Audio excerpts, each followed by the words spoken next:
special day, our hearts are full of pleasure. A day that brings the two of you close together.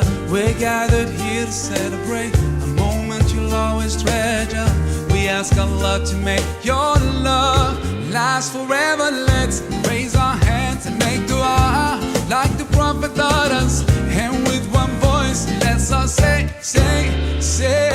Barakallah lakuma wa baraka alaykuma wa jama'a baynakuma fi khayr. Barakallah lakuma wa baraka alaykuma wa jama'a baynakuma fi khayr.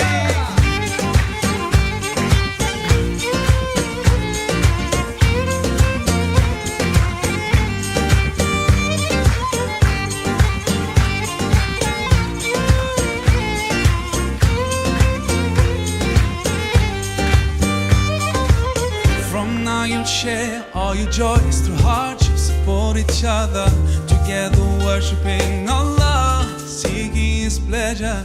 We pray that He will fill your life with happiness and blessing.